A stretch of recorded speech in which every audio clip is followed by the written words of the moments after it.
Good day everyone, I'm Mekanisa Kyatog a Chapter 1 reporter, a hero was born. Continuation of City Jurassic Park. The Rizal children. God bless the marriage of Francisco Mercado Rizal and Teodora Alonso Lealonda with 11 children, 2 boys and 9 girls. These children were as follow. First, Saturina Rizal, 1850-1913. She was the oldest of the Rizal children. She married Manuel P. Hidalgo of Tanawan, Batangas. Saturina Rizal, also known as Neneng, was the eldest sister of Philippine national hero Dr. Jose Rizal. She was born on June 4, 1850 in Calamba, Laguna. Saturina married Manuel T. Hidalgo, a wealthy native of Tanawan, Batangas, on November 3, 1881. They had several children. Saturina was a strong supporter of her brother Jose. She kept him informed of events in Calamba and provided him with financial assistance during his time abroad. Paciano Rizal, 1851-1913. He was the older brother of Dr. Rizal. After his younger brother's execution, he joined the revolution and became a general. After the revolution, he retired to his farm in Los Baños and led the life of a gentleman farmer. He died an old bachelor, though he had a common law wife. Paciano was born in Calamba, Laguna, to a wealthy family. He was a bright student and received a good education studying Latin under Maestro Justiano Cruz and later attending the Colegio de San Jose in Manila. He was known for his outspokenness outspokenness against the abuses of Spanish colonial government and the Catholic clergy. Paciano was deeply involved in the revolution movement. He joined the propaganda movement, which advocated for social reforms in the Philippines, and supported the movement's newspaper, Diaryong Tagalog. He collected funds to finance the movement and recruit members for the Katipunan, a revolutionary organization. Paciano lived a quiet life as a farmer after the war. He declined offers of political position, preferring to remain a private citizen. He died in Los Baños, Laguna in 1930. Paciano Rizal's legacy is one of unwavering support for his brother and he is committed to the fight for Philippines independence. He was a brave and dedicated revolutionary who played a vital role in the struggle for freedom. Narcisa Rizal, 1852-1939. She married Antonino Lopez, a school teacher of Morong Rizal. Narcisa Rizal, also known as Sisa, was the third children and eldest daughter of Francisco Mercado and Dora Alonso. She was born on May 11, 1852 in Calamba, Laguna. Narcisa was a close confidant to her brother, Jose Rizal. She provided him with unwavering support throughout his life. Particularly during his exile in the Pitan, she maintained regular correspondence with him, sending him news from home and offering financial assistance. She was also instrumental in helping him finance his studies in Europe. Narcisa died on June 24, 1939 at the age of 86. Her legacy continues to inspire Filipinos with her unwavering commitment to family and country.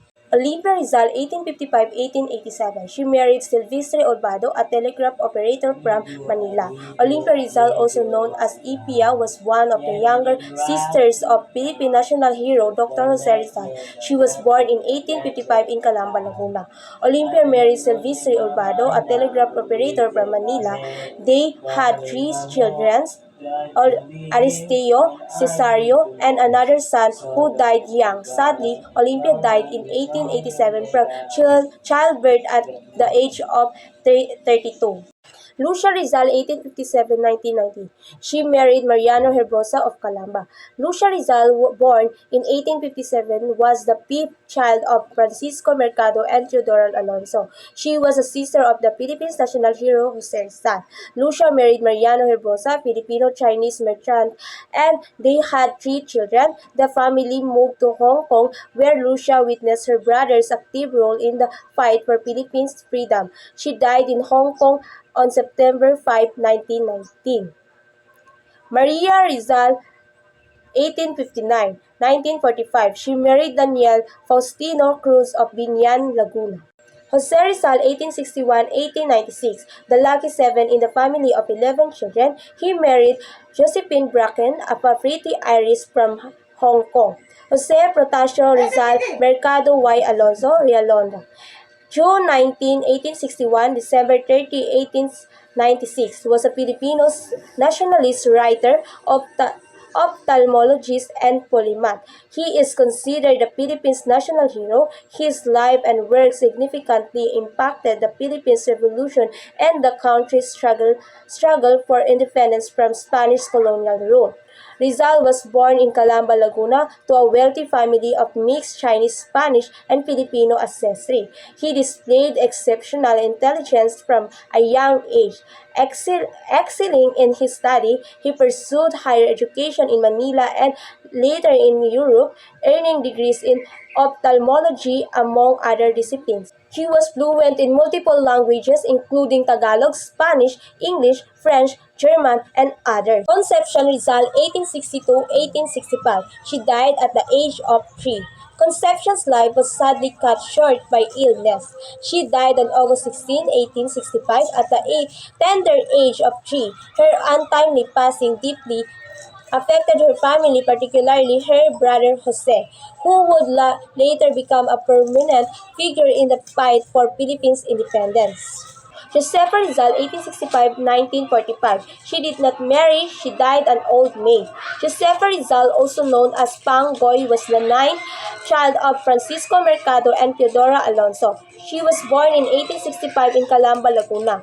Josefa Rizal's life is a testament to the power of resilience and the strength of the human spirit. She overcame the challenge of epilepsy and became a powerful voice for social challenge.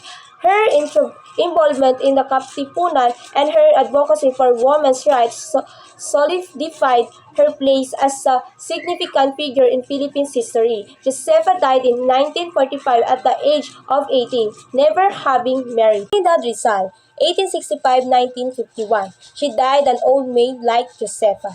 Trinidad Rizal's legacy is significant. She dedicated her life to advocating for women's rights and played a pivotal role in establishing the first feminist organization in the Philippines. Her contribution to the women's movement continued to inspire Filipinos and serve as a testament to her unwavering commitment to equality and social justice. Soledad Rizal, 1870–1929. She was the youngest of Rizal's children. She married Pantilion Quintero of Calamba. Soledad Rizal, also known as Choleng, was the youngest child of Francisco Mercado and Teodora Alonso. She was born in 1870 in Calamba, Laguna, and was the 11th and last child of the Rizal family. Soledad Rizal's life is a testament to the spirit of rebellion and the pursuit of knowledge. She defined societal norms by marrying without her parents' consent and dedicated her life to teaching. Her story is a reminder of the strength and resilience of women in the face of societal expectations. Soledad died on August 26, 1929 in San Rico, Cavite. Her legacy continues to inspire Filipinos with her determination and commitment to education. Ancestry of Rizal. Jose Rizal, like a typical Filipino, was of mixed ancestry. In his veins flowed the blood of both East and West, Negrito, Indonesian, Malay, Chinese, Japanese, and Spanish. Rizal's paternal great-great-grandfather was a Chinaman named Domingo Lamco, a native of Chinchu, China's city of spring. His father, Francisco, was a great-grandson of Lamco. Both his father's father and grandfather had been capitanes, town mayors of Binyan. It is said that on the maternal side, Rizal's ancestor was Lakandula, last Malayan king of Tondo. A maternal great-great-grandfather was Eugenio Ursua of Japanese blood.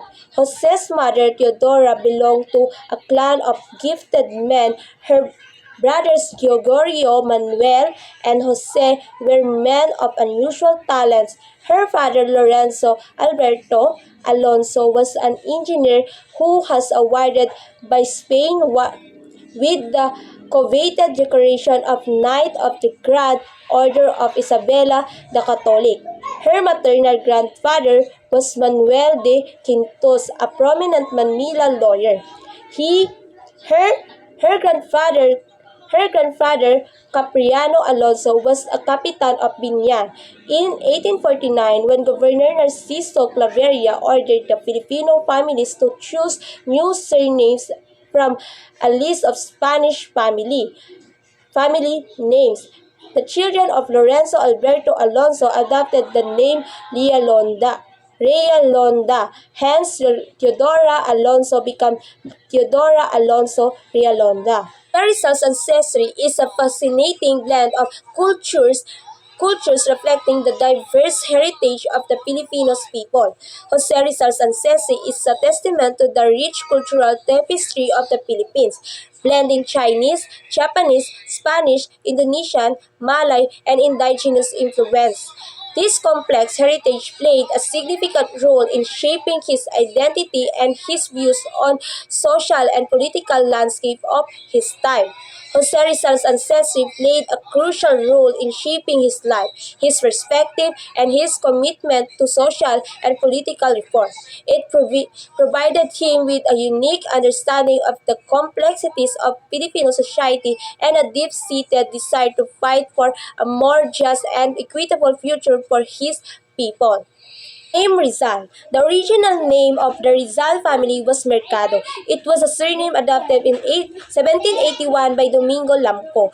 The paternal Chinese ancestor, in English it means market. Evidently, Lamco liked it because it appealed to his business nature and also because it reminded him of his Chinchu ancestors who were mostly mercants. In the year 1849, as mentioned above, Governor Claveria issued a decree directing all Filipinos family to choose new surnames from a list of Spanish family names. The purpose of this gubernatorial decree was to Hispanize the Filipino surnames which were difficult for the Spanish authorities to pronounce, much less to remember. Jose's father, Francisco, scanned the list of Spanish surnames sent to Calamba, such as Cruz, Santos, Ramos, Rivera, and etc. He did not like these surnames. Being man of independent character, he chose his own surname Rizal, which was not in the list recommended by the Spanish authorities. He considered he considered this new family name as more fitting for his farming clan than Mercado, which signifies market. The term Rizal came from the Spanish word Rizal, which means green field or new pasture. The Rizal family name story is interesting. It shows how families adapt and make choices even under difficult circumstances. Originally, their last name was Mercado, meaning market. In English, Domingo Lamco, their ancestor from China, chose it because he was a businessman and it reminded him of his family history as traders. Later, the Spanish government forced Filipinos to change their last names to Spanish ones. This was a way for them to control and change Filipino culture. Jose Rizal, Jose Rizal's father, Francisco, did like the Spanish names offered. He was a strong and independent person, so he chose a new name himself, Rizal. This name is in Spanish. It means green field or new pasture in Spanish. It was a better fit for his family who were farmers than Mercado. So the Rizal family name shows a bit of their history and how they choose to keep some of their own identity even when the Spanish try to make them change. The Rizal family was one of the richest families in Calamba during time prior to its persecution by the Fiars. Rizal's parents, by their industry and frugality, were able to honestly build up a large fortune. By present-day standards, they were rich. They were the first to build a large stone house in Calamba, the first to own carwahe, house-drawn carriage, the first to have a home library, estimated to consist of more than 1,000 volumes, and the first to educate their children in the College of Manila.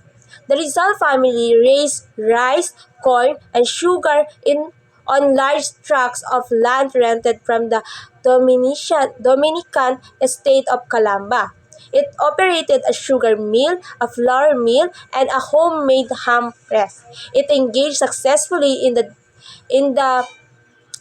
sugar business and in the barter trade, exchange of products with other towns. Chodora, the hero's mother, owned a store in a town which sold many articles of trade needed by the people. She was a successful businesswoman, and the profits of the store augmented the family income. In due time, the Rizal family was able to purchase another stone house in Calamba. This was another proof of the family affluence. Not only was Rizal family one of Calamba's richest families, it was vital, highly esteemed and respected, combining visit and culture, hospitality, and charm participated in all social and religious activities in the community. Don Francisco and Doña Teodora were gracious hosts to all visitors, priests, alferez, lieutenant of the Guardia Civil, Spanish officials, and Filipino during holidays such as Christmas, Town Fiesta, and other occasions. Beneath the Rizal roof, all guests, irrespective of their color, social position, or economic status, were treated equally with all courtesy and hospitality. Family was one of the wealthiest in Calamba before the fires caused them trouble.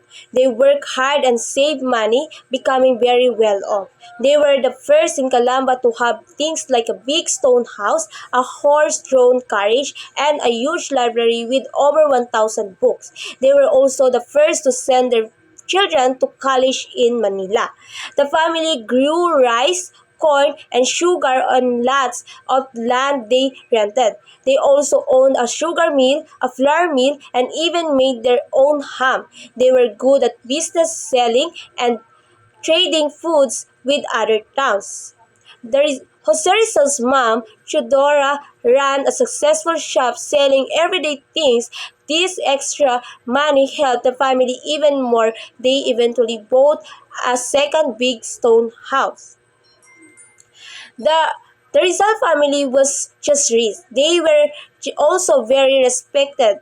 They were cultured and friendly, taking part in all the town's events. They welcomed everyone to their home, priests, soldiers, government officials, and regular people, treating everyone kindly no matter their background. They were known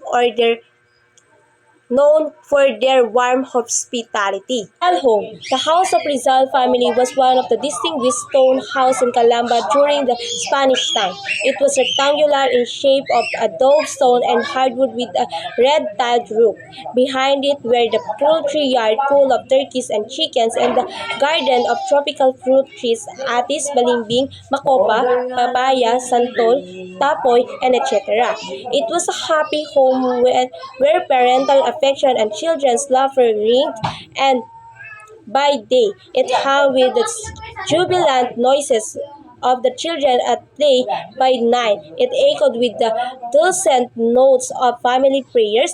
Both parents and children were harmoniously united by strong ties of affection and understanding. Such a wholesome home naturally bred and wholesome family, and such a family was the Rizal family. They lived in a nice big house in Calamba. It was made of strong bricks and wood with a red roof. Behind the house they had chicken and turkeys and a garden with lots of different fruit trees. It was a happy home full of love and laughter. The children played all day, and at the night the whole family prayed together. They were very close and loved each other very much.